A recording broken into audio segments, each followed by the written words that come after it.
Hi all, this is Anjali and welcome to my channel. So आज हम करने जा रहे हैं inline functions in C plus plus. So C plus plus is your object oriented programming language और inline functions एक बहुत ही important topic है यहाँ पे, जो कि आपको ये बताता है कि ज़रूरी नहीं है कि हर फंक्शन पे ब्रांच ही की जाए। सो फंक्शंस हम बनाते हैं क्लास के अंदर, यूजर डिफाइंड फंक्शंस जिन्हें हम कहते हैं, और हमने अभी तक ये सीखा है कि जब एक फंक्शन कॉल होता है तो कंट्रोल कॉलिंग वाली जगह से जंप करके फंक्शन पे जाता है, उसको एग्जीक्यूट करता है और फिर वापस आता है। That is what normally functions do. That's how they execute. But inline functions are a bit different और वही हम आज करने वाले हैं। सबसे पहले तो हम थोड़ा सा रिकैप लेते हैं। हम देखते हैं कि हमें क्लास के अंदर फंक्शंस को कैसे डिफाइन करते हैं। तो मैंने आपको क्लासेस के अंदर फंक्शन बनाने सिखाए हैं, जिसमें मैंने आपको बताया था कि हम यहाँ पे क्लास क्रिएट करते हैं।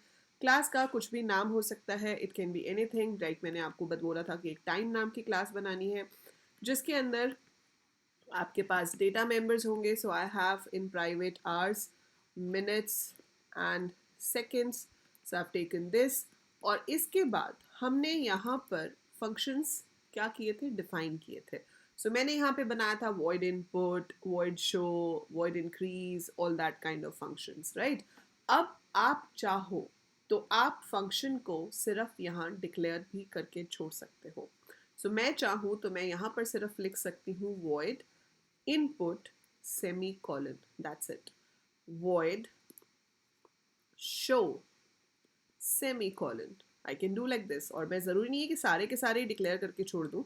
मैं यहाँ पे चाहूँ तो एक डिफाइन भी कर सकती हूँ। मैंने डिफाइन कर दिया इंक्रीज, और इंक्रीज में मैं क्या कर रही हूँ, सेकेंड्स की वैल्यू को 1 से इंक्रीज कर रही हूँ। अगर सेकेंड की वैल्यू 60 हो गई है तो मुझे मिनट्स को 1 से इंक्रीज करना है। Oops. और अगर इंक्रीज करने के बाद मिनट्स की वैल्यू 60 हो गई है तो मुझे आवर्स को 1 से इंक्रीज करना है। पर इसके साथ साथ यहाँ हमें सेकेंड्स को 0 करना होगा, और यहाँ पर हमें मिनट्स को 0 करना होगा। Means whatever, but the thing is कि आपने किसी फंक्शन को अंदर डिफाइन किया है और कुछ फंक्शंस को सिर्फ डिक्लेयर करके छोड़ दिया, लेकिन कोड कहीं ना कहीं तो लिखना पड़ेगा ना। We have to write the code, तभी तो वो एग्जीक्यूट होगा। और फिर हम यहाँ पे मेन बनाते हैं क्लास के नीचे, जहाँ पर हमने टाइम का ऑब्जेक्ट डिक्लेयर कर लिया, time T. T dot input लिख के आप उसको कॉल कर सकते हो, टी डॉट शो लिख के आप शो को कॉल कर सकते हो, टी डॉट इंक्रीज लिख के उसको कॉल कर सकते हो। बट इनपुट और शो तो अभी तक डिफाइन ही नहीं हुए हैं, so they are yet not defined. So we need to define those. तो जो फंक्शंस यहाँ पर सिर्फ डिक्लेयर्ड है, डिफाइंड नहीं है, उन्हें हम आउटलाइन फंक्शंस कहते हैं।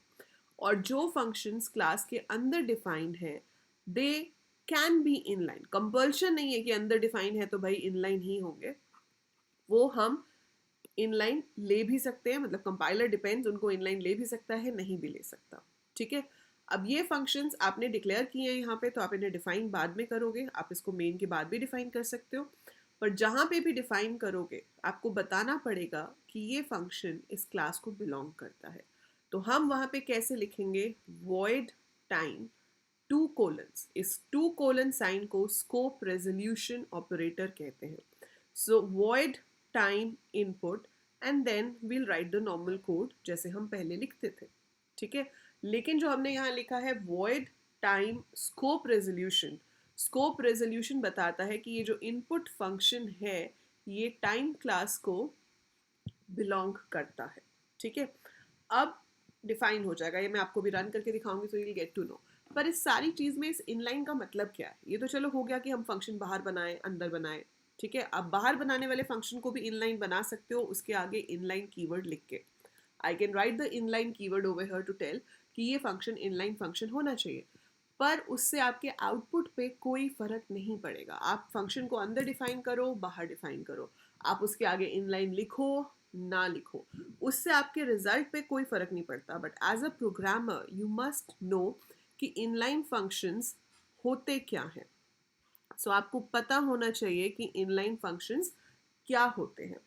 इनलाइन फंक्शंस क्या होते हैं, जहां पर हम फंक्शन को कॉल नहीं करते। जब आपका प्रोग्राम कन्वर्ट हो रहा होता है मशीन लैंग्वेज में, तो फंक्शन का कोड उस जगह पर पेस्ट हो जाता है।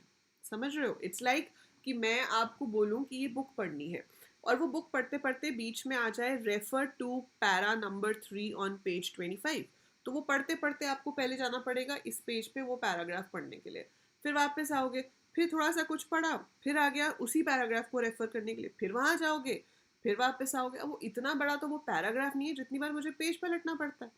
तो वहां पे क्या हो सकता है, अच्छा होता कि अगर वो 2 लाइंस वहीं पे पेस्ट हो गई होती, तो एटलीस्ट हमें आगे पीछे तो नहीं होना पड़ता, हम सीक्वेंस में पढ़ते रहते। वही कंसेप्ट इनलाइन फंक्शंस का है कि वो क्या करेगा, जब हम कन्वर्ट करते हैं वो उस जगह पर कोड को पेस्ट कर देगा, ताकि जब प्रोसेसर को उसे एग्जीक्यूट करना हो तो प्रोसेसर को जंपिंग नहीं करनी पड़ेगी।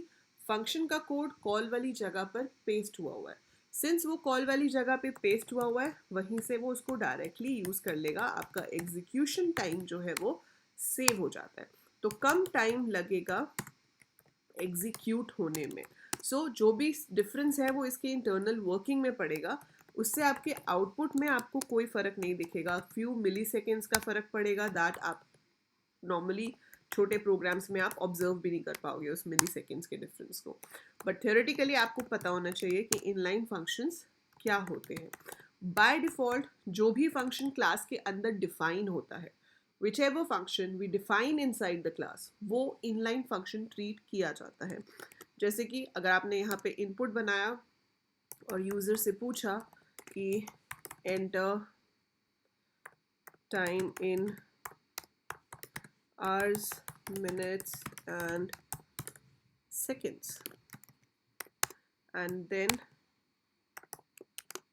we input hours, we input minute and we input seconds। ये तो मैंने यहाँ डिफाइन ही कर दिया, शो को मैंने यहाँ पर डिक्लेयर करके छोड़ दिया। ऐसे ही आप इंक्रीज बना सकते हो, मैंने आपको होमवर्क में दिया था इंक्रीज, अगर आपने अभी तक नहीं किया है तो आप हिंट ले लो कि इंक्रीज कैसे बन सकता है, और फिर उसको आप फंक्शन ओवरलोडिंग के लिए होमवर्क दिया था मैंने आपको, तो you can try with that. But ये मैंने बनाया अभी, ठीक है, अभी मैंने ये बना दी है। अब मैं यहाँ पे अपना कोड लिखती हूँ, तो मैंने यहाँ पे जाके कोड लिखा, मैंने क्या किया, टाइम क्लास का एक ऑब्जेक्ट डिक्लेयर कर दिया t, फिर मैंने लिखा t dot input, then I write t dot show, फिर मेरे को t को इंक्रीज कराना है, इंक्रीज करा के मुझे t को फिर से शो कराना है, ठीक है, इतना मुझे करना है। पर मैंने तो अभी शो और इंक्रीज बनाया ही नहीं ना, तो वो क्या कह रहा है कि not open output file a dot out permission denied, क्योंकि बहुत सारे रीजंस हो सकते हैं, अभी यहाँ पे वो बनी ही नहीं है क्योंकि शो और इंक्रीज तो है ही नहीं हमारे पास, तो हम उसको चला ही नहीं सकते। So we have to define it, we have to define it. हम उसको मेन के बाद भी डिफाइन कर सकते हैं, मेन से पहले भी कर सकते हैं, बट हम क्लास के बाहर डिफाइन कर रहे हैं। क्लास के बाहर डिफाइन कर रहे हैं, मैंने यहाँ पर लिख दिया वॉइड शो। वॉइड शो के बाद मैंने यहाँ पर प्रिंट कराना है time, so I write time is, hours की वैल्यू प्रिंट होनी चाहिए, फिर मैं चाहती हूँ कि कोलन बीच में आ जाए, फिर मिनट की वैल्यू आ जाए, फिर उसके बाद कोलन बीच में आ जाए, फिर सेकेंड की वैल्यू आ जाए, एंड देन एंडल हो जाए। ठीक है, ये हो गया मेरा show. And then I had to define increase. Increase के अंदर मैंने सेकेंड को 1 से इंक्रीज कर दिया, चेक किया, अगर सेकेंड 60 हो गया है तो second should become 0, minute should increase by 1, और अगर मिनट को इंक्रीज करने से मिनट 60 हो गए हैं तो minute should become 0 and hours should increase by 1। सो ये मेरे पास सारी कंडीशंस हो गई और ये मेरा फंक्शन हो गया इंक्रीज। ठीक है, एक ब्रैकेट एक्स्ट्रा है, yes, so brackets, curly brackets play a very important role when you code for C, C++ और Java। so अभी कुछ और एरर आया, पहले कुछ और था, तब तो ये फंक्शंस थे ही नहीं।